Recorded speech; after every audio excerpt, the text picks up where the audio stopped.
Alright guys, welcome back. C.F.P here, and this is Survival Living. So today's video is water survival, collecting water in SHTF. Now here in Florida we have a high water table.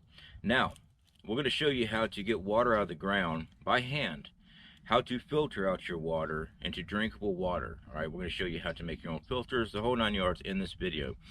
I have heard many times before, well, must be nice because you got soft ground where you are. It won't work here because we got rocks and things like that. We're going to make a small well right here. Now, I don't have to go far to hit groundwater, but because it's not that deep means I have to do extra filtration to it before it becomes drinkable water. How do you think wells were dug back in the old days? By hand. All right. You have to keep digging and digging until you hit that water table. All right. Now, groundwater is a lot shorter distance to reach, and that's what we're going to hit today. Okay, so looking at the land, I've always noticed where water stands, where it sits at for a while. So I know it's got a slow drain to it.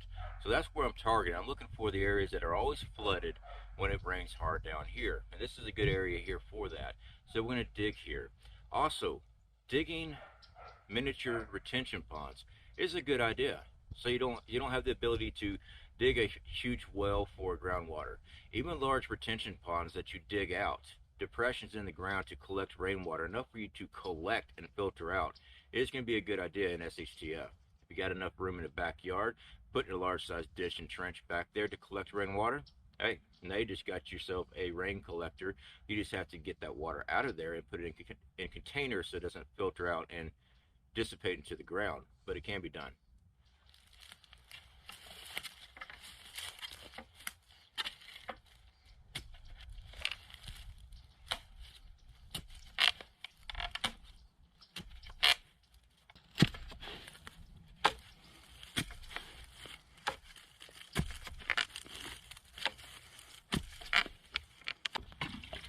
All right, so we are in the water now.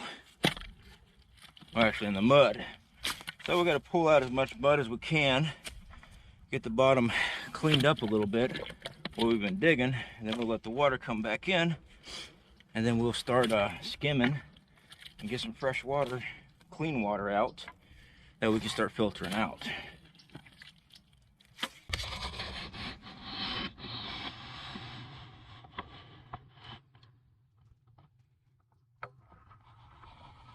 Okay, so we're going to be using this right here to get the water out because I don't have anything to scoop it out with as far as running the bucket down in there. So let's go ahead and get on down here. Yummy. This is what we're going to be filtering out. There's a lot of mud and root pieces and stuff like that in here. That's all right. We're going to filter all this out.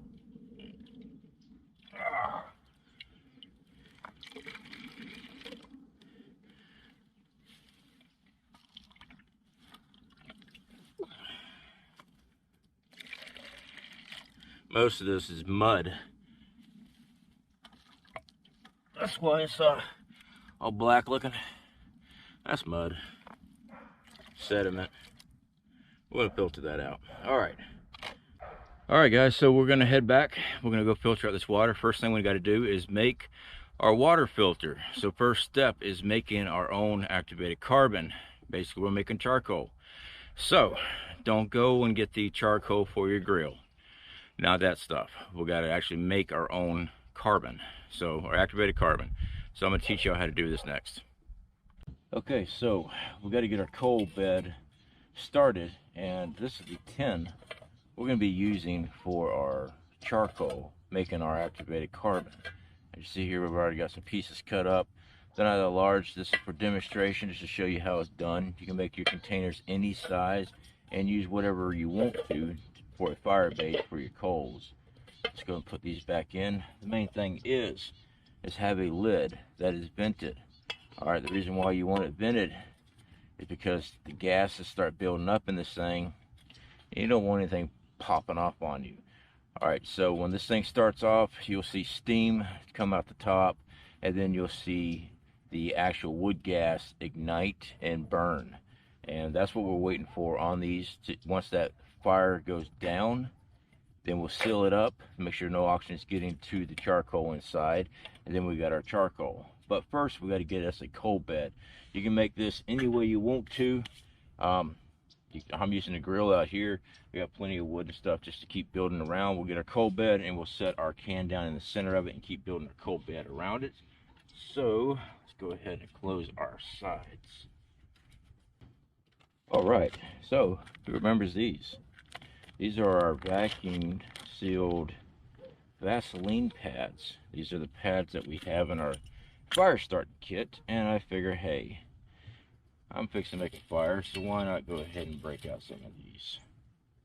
Of course, I keep extra of everything in the bug out bags and get home bags and everything else.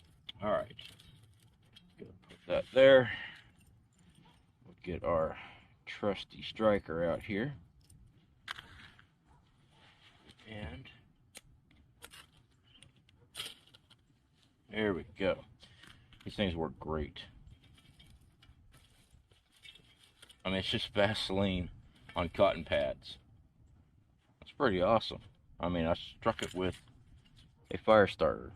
All right. Didn't even use magnesium on it. Things are awesome.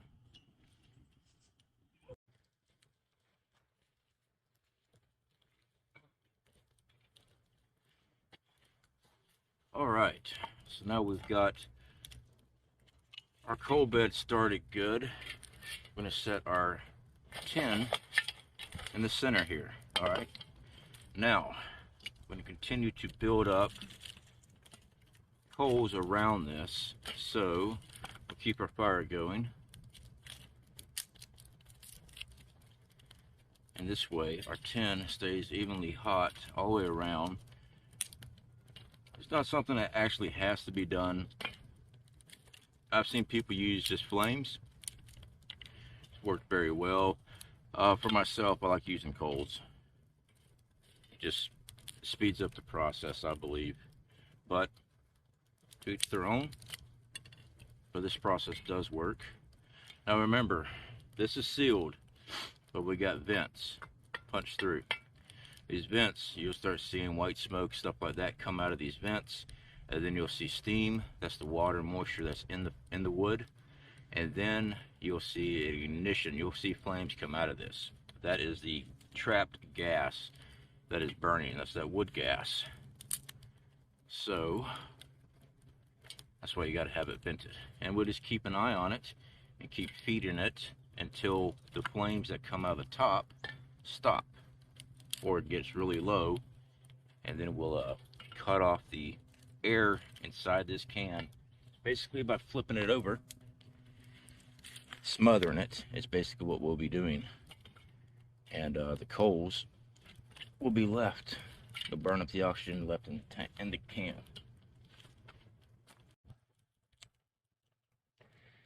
Okay, now this is still the water vapors and the initial char of the wood inside the can, that white smoke.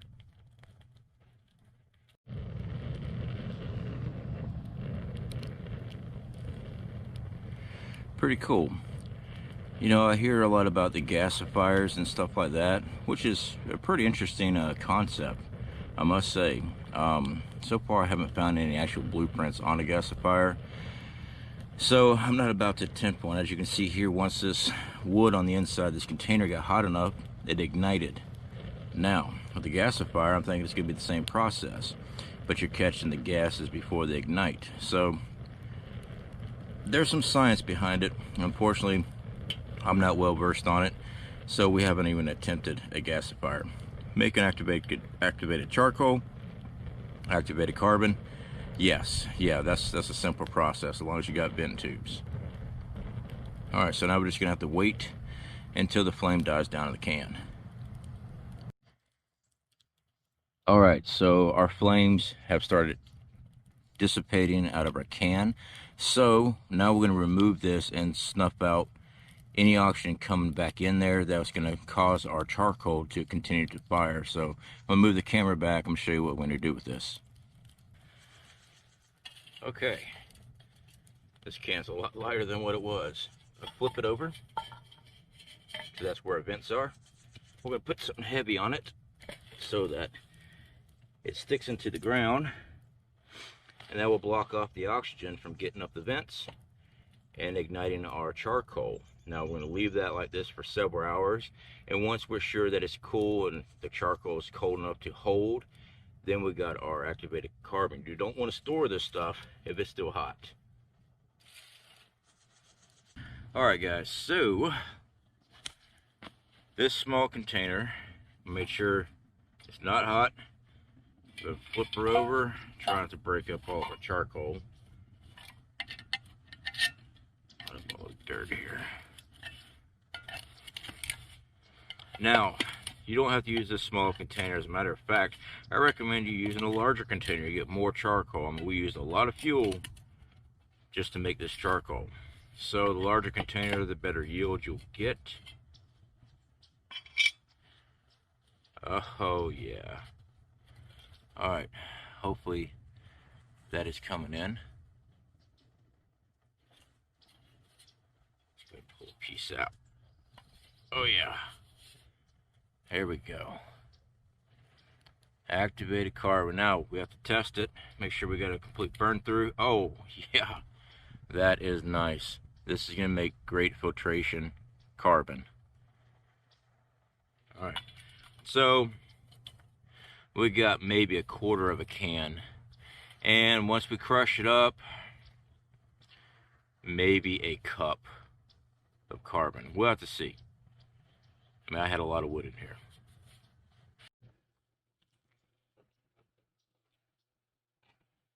Alright, so we got two sets, actually three 2-liter bottles.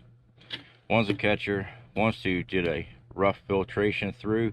We got paper towels and a rag just to get the sediment out of this water. So I'm going to sit it like this, get all the debris out and everything before we move on to our better filters.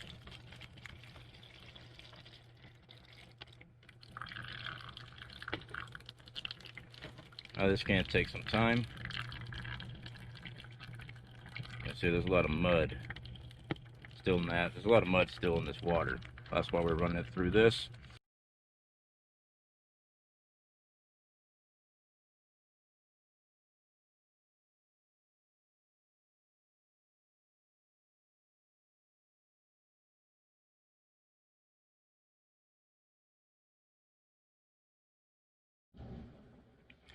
Okay, time to build our next filter. Who remember these? These are cotton pads. Regular makeup cotton pads.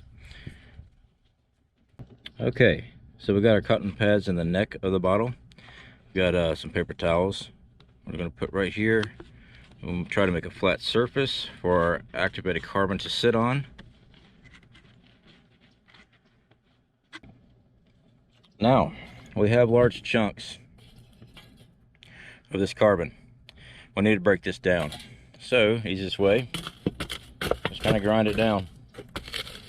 Sure, you can get a pistol mortar set and stuff like that if you wanted to. But we're just going to break it up. Alright, now once you've got everything busted up, put your charcoal in. Oh yeah, does it make a mess? Of course it does. That's why we're outside. Set this right here for now. I'll get some more paper towels. Alright, and now we're going to compress our paper towel onto the charcoal as hard as we can. Alright, now next step, we need to get something to layer this, and what I'm thinking about doing is just grabbing some straw and hay and just layer on top so the water, when it hits, it doesn't splash around and lift up the paper towels. Okay, so we got our filter built. Go ahead and pour this water in.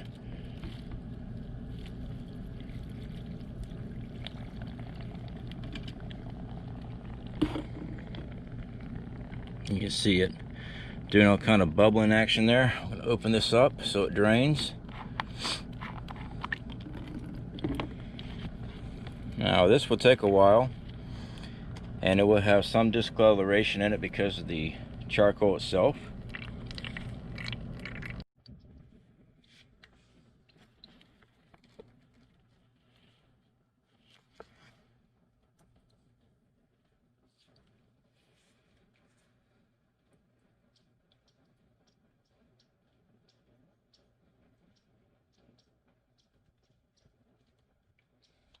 All right, so the water has a slight cloud to it.